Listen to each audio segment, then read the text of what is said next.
With Nate Hobbs set to miss a couple weeks with a cleanup surgery, we'll find out if the Packers' plan at cornerback was a good one.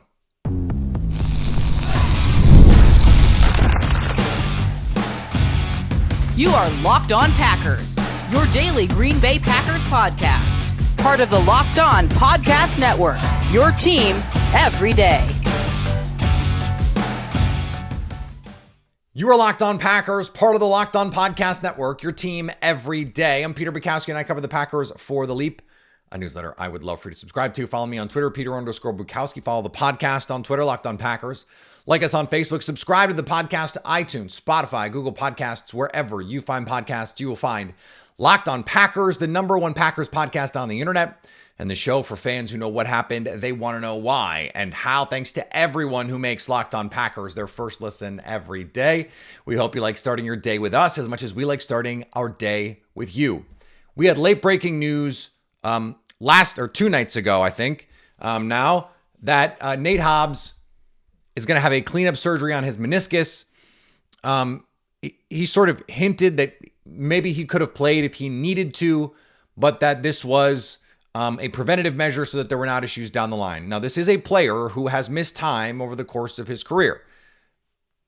He is not someone who is going to play 17 games, or at least who has played 17 games every year over the last 4 years here. Now, that doesn't, Josh Jacobs was someone who would consistently miss time. And it's amazing how much healthier you stay when your team is in a playoff race. And an injury that may have kept you out is now all of a sudden something you're able to work through. But it sounds like, at least according to the reporting, that he is not going to miss regular season time. And I saw plenty of jokes, heard plenty of jokes about, oh, well, at least he's not going to hurt anybody in practice, which your mileage may vary on those jokes. But this is the conversation we had yesterday. I mean, I can't, in good faith, sit here and say, oh, this is fine, he's not going to miss any time, the day after I went on a 9 or 10 minute rant about, well, if Terry McLaurin's not going to be at practice, if CeeDee Lamb's not going to be at practice. Now, Nate Hobbs did get all of spring. He did get, the first, 10 days worth of training camp.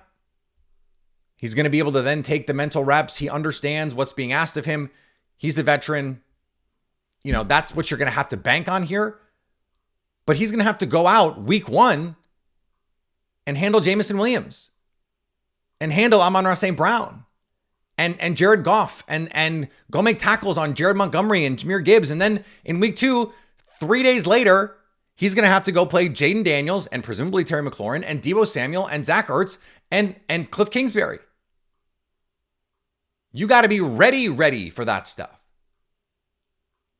So what is the plan? Now, my expectation is he's going to play, but is he going to be sharp? Is he going to be capable of playing the amount of snaps that they need him to play? The good news is, at least as of this moment, now it was fortuitous that yesterday we talked about this cornerback depth chart. But if Hobbs is the boundary guy and Javon Bullard is the nickel, then you have someone to handle this. Carrington Valentine has been having an excellent training camp. I think if you just want to put out the 3 best cover corners that the Packers have, there is no doubt. I mean, I'm not even sure it's close. The 3 best cover corners are Valentine, Nixon, and Hobbs. I like Javon Bullard for all the things he can do with disguise, all the ways he helps in run support, his ability to come downhill as a nickel and make plays on the ball, make tackles. He's not the guy you want covering Amon-Ra St. Brown or Justin Jefferson or Jordan Addison or DJ Moore in the slot. And I was someone who was big on, hey, he's a nickel, but maybe the Packers have to play more man coverage than they've been playing. And that makes it difficult. Javon Bullard, there's been a lot of notes, a lot of tweets and skeets about Javon Bullard And they're not really about Javon Bullard. They're about a play someone made with Javon Bullard in coverage. And you guys know, if you've been listening to this show, since he was drafted, I was really big on Javon Bullard in the pre-draft. I thought it was a great draft pick. I insisted he was the nickel. I wanted them to move Keyshawn Nixon to safety so he could play the nickel. I'm sitting here for the same way that I may have to take an L on the Matthew Golden stuff in a negative way. I may have to do it in a positive way where I was too high on Javon Bullard as the nickel. Maybe he is just a safety. And then that brings up questions like, okay, well, if he's not the nickel, you guys thought he was the starting safety. You thought he was better than Evan Williams. Now what? I would still want them to find ways to get him on the field. If you lose Nate Hobbs, he's got to play. But if Nate Hobbs is going to play, then what do you do? And one of the reasons why it's great to have Bullard, Williams, and Xavier McKinney all out there together is, well, Xavier McKinney can play in the slot. You can disguise coverages a lot better. You've got a nickel and or safety in Javon Bullard. You've got a nickel and or safety in Xavier McKinney. And you've got a safety who can do a lot of different things in Evan Williams. He can come down and be the whole player. He can come down into that hook curl, play like de facto linebacker. He's big enough to do that. We know he can play near the line of scrimmage and make reads and run, fit the run. So they have the versatility here. That's what they've been banking on. Keyshawn Nixon can play in the slot. The question is, and part of the premise of this all offseason has been, well, they have Javon Bullard, he can play in the slot. They've got Nate Hobbs, he can play in the slot. Keyshawn Nixon, he can play in the slot. The question that we have to ask right now is, are we sure that's true about Javon Bullard? Now, I don't want to overreact to one-on-ones in practice. And I don't really, one-on-ones, to me, they tilt so heavily in favor of the offense. I try not to care too much about them unless someone just runs an unbelievable route or makes an unbelievable play in a contested situation. That's when I'm going to get excited.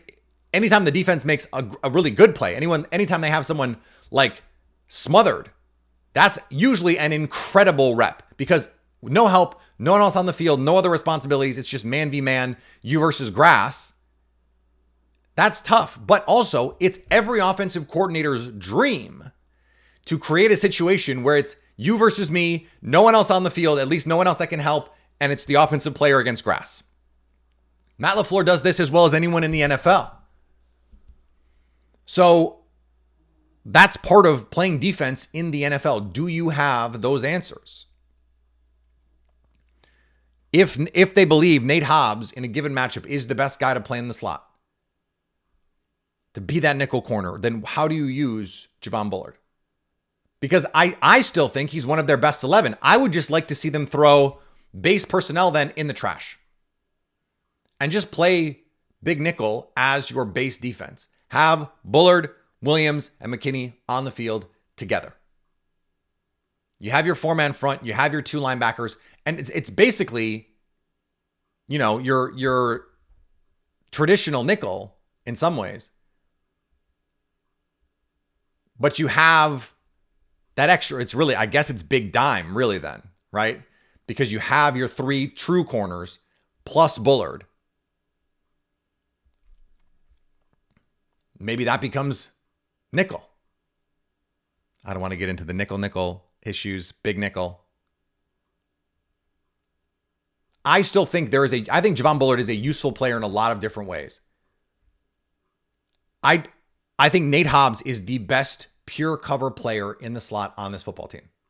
So if that is true, then I kind of think you're fine with Javon Bullard as the nickel on first and second down.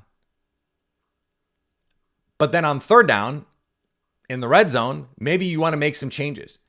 Does Jeff Hafley want to get that malleable? Does he want to be that flexible? And I'm not even like flexibility in this case is value neutral because I don't know that that's a good thing from a rhythm standpoint. It brings into question the build of this team. Like they wanted the flexibility, but did they create a defense where you have a jack of all trades group of corners and a master of none? In the case of Evan Williams, it's a plus that he's a jack of all trades because you have the master next to him. You have Xavier McKinney. But would it be better to have Javon Bullard next to Xavier McKinney because then those guys are fully interchangeable? And you can play those guys anywhere. Is it better to have all three on the field These are Jeff Hafley questions. I trust Jeff Hafley to have it sorted. And so if the plan was just let Jeff Hafley figure it out, I think that's a good plan. But it creates uncertainty, and it may create uncertainty for the players. And much like I worry that it's too much dip on the chip for Jordan Morgan trying to learn these multiple pieces, I worry that the Packers may wait too long to decide Javon Bullard is not a nickel and then not give him an opportunity to be the safety that he needs to be, the time to adjust to playing that role, compete with Evan Williams, and find ways to get all those guys on the field at once. That's going to be the trick here. And we're just going to have to see it all play out on the field, which the Packers, to their credit, have done well in the Matt LaFleur era. Speaking of letting it all play out on the field, preseason is happening. Matt LaFleur addressed starters playing. We'll talk about that next on Locked On Packers.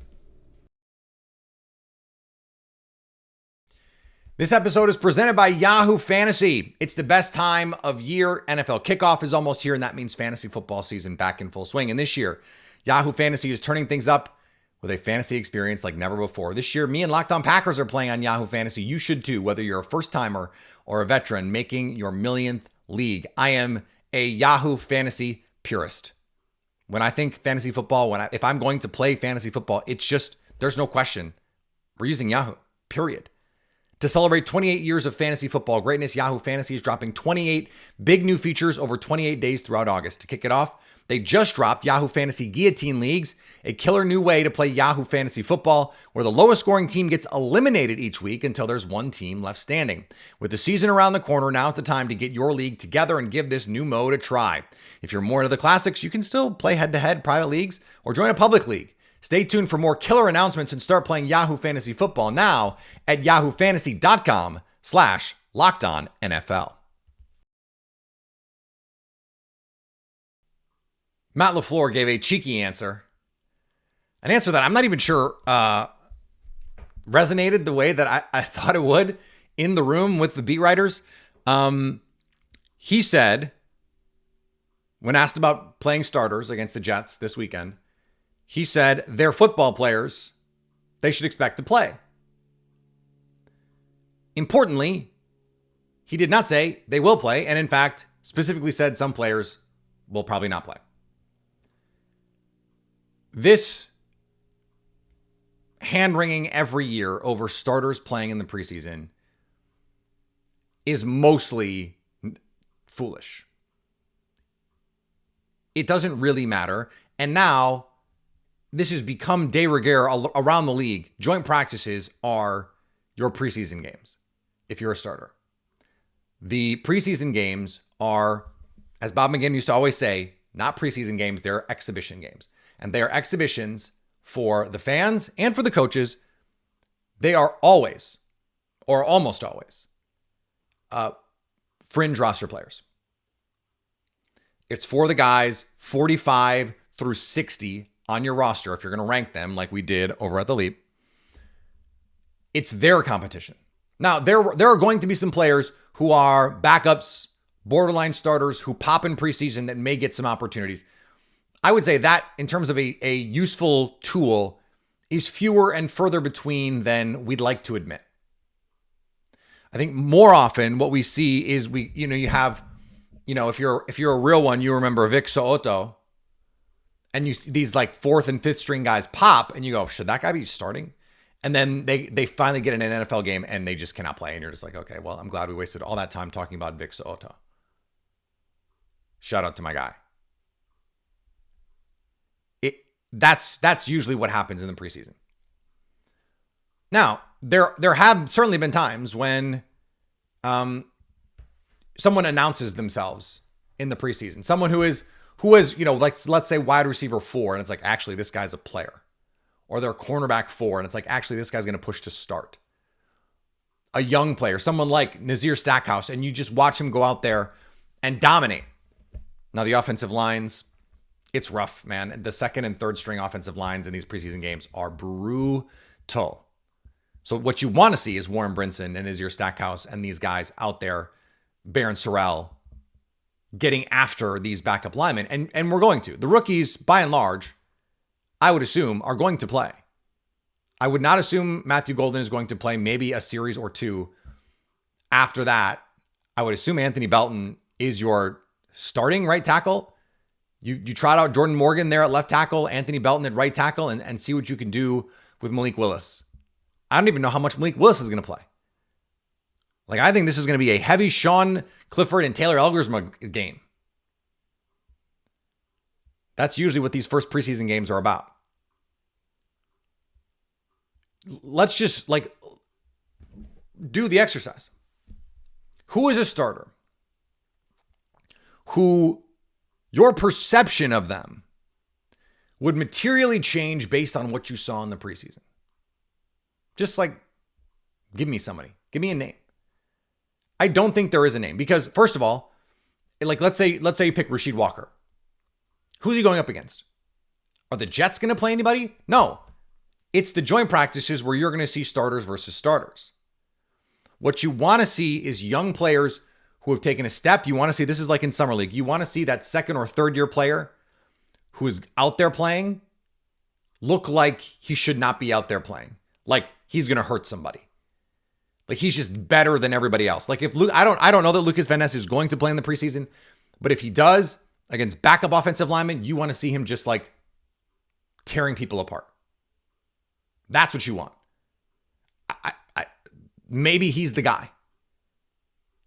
Do you need to see Javon Bullard play really?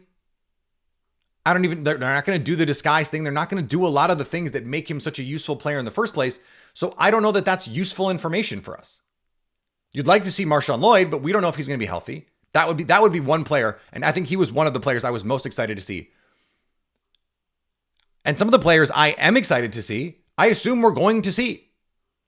I can't wait to see Anthony Belton in the preseason. I can't wait. Oh my God, I can't wait to see Savion Williams in the preseason. I think he is going to be awesome in the preseason. And it's going to be hey, how can the Packers get this guy on the field? How are they going to find room for him in this offense? Because I just think guys that big, that fast, against some of the backup corners that they're going to see, the backup safeties that we're going to see. If you're playing with Malik Willis, Malik Willis is an NFL quarterback. I think Savion Williams is going to have some real opportunities out there to make some big plays. I want to see Luke Musgrave if he plays. I think it's going to be more likely, Fitzgerald, Swinson, those guys.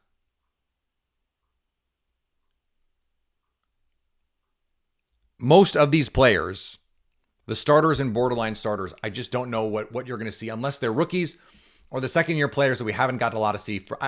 They have to play Jordan Morgan. Even if Jordan Morgan is going to be a starter, he needs the reps. He needs the live reps.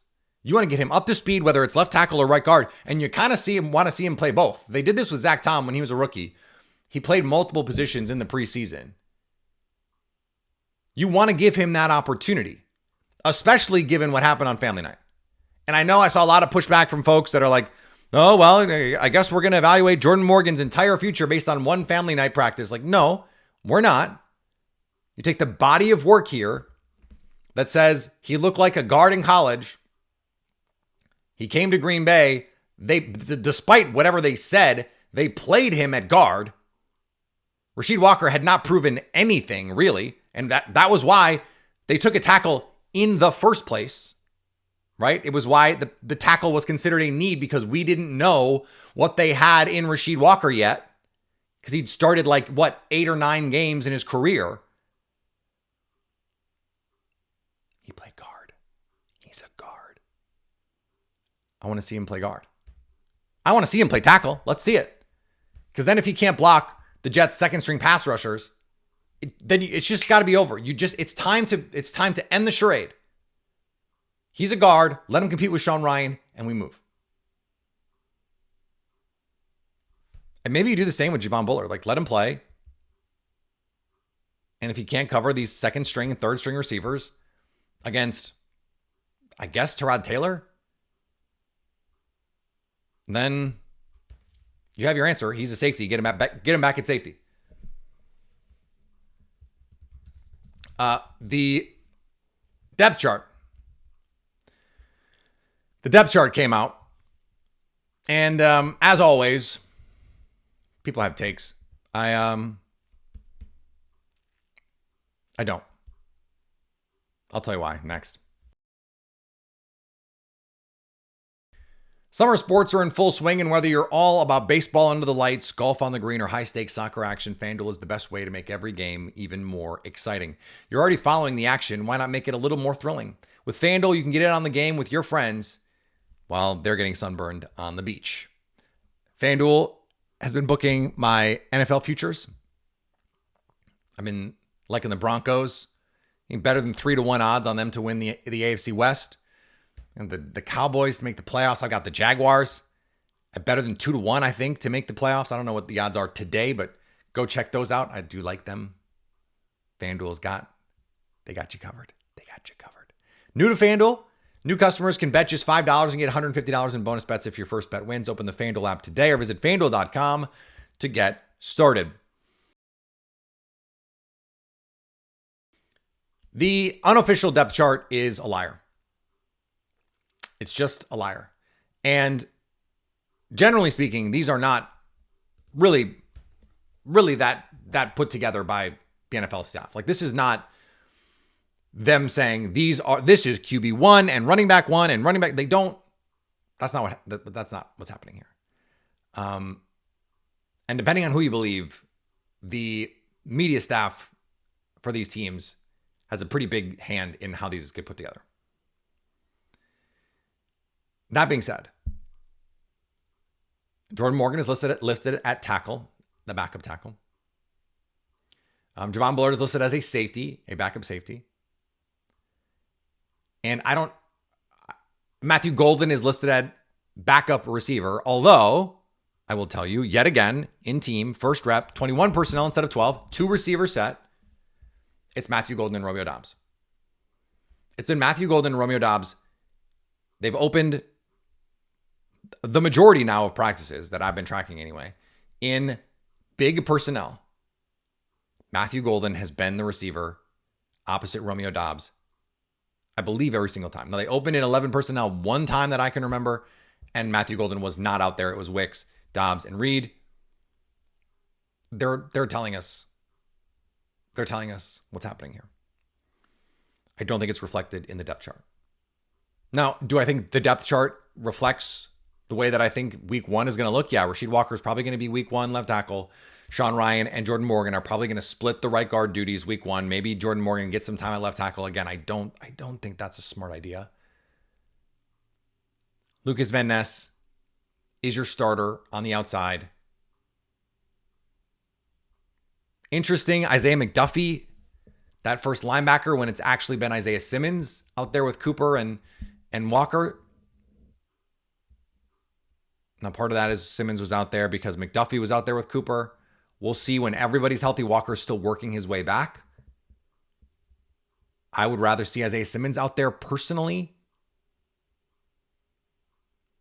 But these depth charts are not useless, not entirely useless, but they are very much a work in progress. There's a reason, like, I use our lads,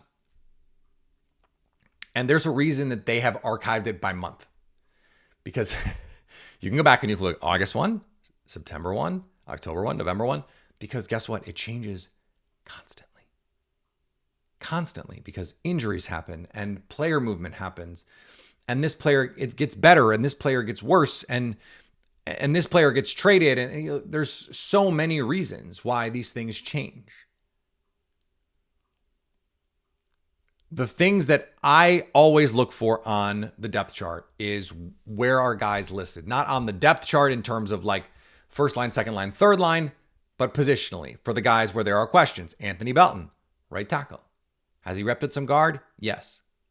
Jordan Morgan, left tackle. Has he repped mostly at guard? Yes. That is somewhat interesting. Now, if he's the backup tackle, you're not going to also list him as the backup guard, right? If you're Anthony Belton and he's the backup right tackle, you're not going to also list him as the backup left guard or right guard or whatever. It's just not. If Sean Ryan, I think if Elton Jenkins were to go out, Sean Ryan would be the backup and he would play center. You're not going to put Sean Ryan on the first line and then backup on the second line. You got to put Jacob Monk somewhere. even if I think that's what would happen. And even though technically Javon Bullard is the starting nickel, he's also a safety and has played safety.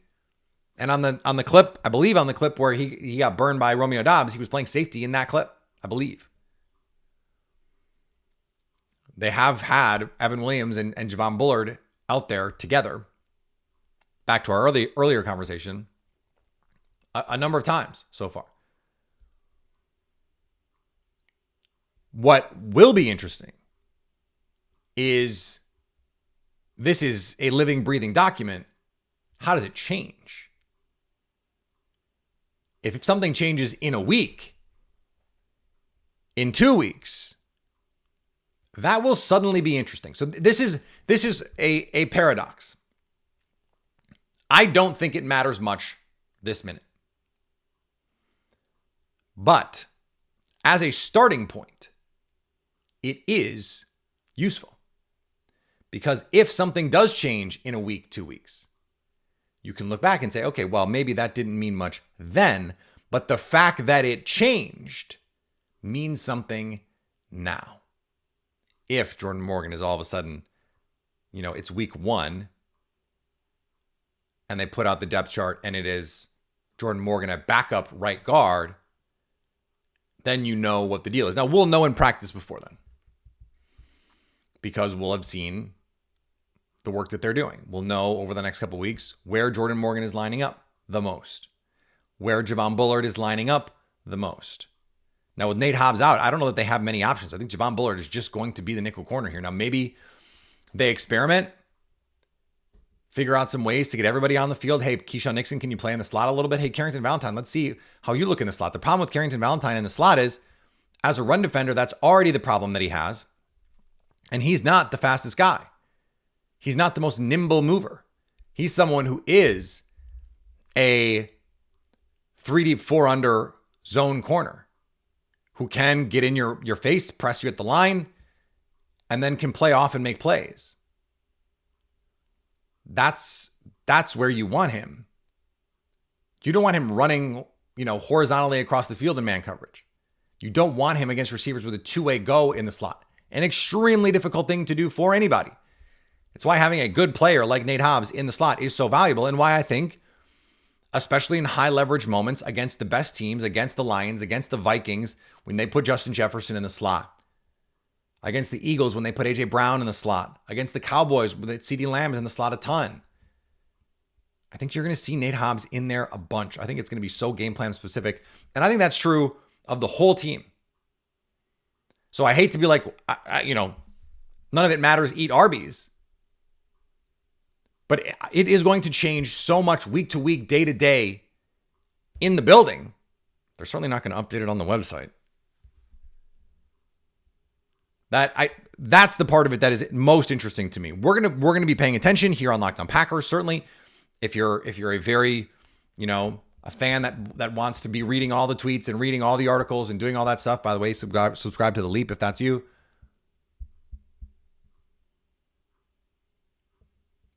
We're gonna have a pretty good idea, but when it changes in ink on the website, that is something where you have to just antenna perks up a little bit. Oh, let's take notice of what's happening here. That's telling us something, even if this right now is kind of nothing. Kind of nothing. All right, we'll be back tomorrow. Much more here on Locked On Packers. By the way, Kevin Clark, our pal from ESPN, had a great interview with Jair Alexander. He said last year he spent 4 hours at the Field Museum in Chicago the day before the Bears game. By the way, that was, I believe, the game, right, that he started to play and then couldn't play and couldn't finish. Unfortunately, I hope he had fun at the museum. Unfortunately, that was, the most fun he probably had the rest of the year. He's dealing with this knee injury. But it's an interesting interview, and Jair is a character. Always will be. Follow me on the socials, Peter_Bukowski. Follow the podcast wherever you find social media. Subscribe wherever you subscribe and listen to podcasts. Go watch us on our YouTube page. Yes, we will be live because we are sickos after the game this weekend on our YouTube page. Go check that out. Hang out with us. Come party. it's a preseason game, and I know you want to be there. Enjoy it with the like-minded football sickos, and we'll have some fun. Do that, and you'll. I know you will. I know you will, because you want to be Locked On Packers.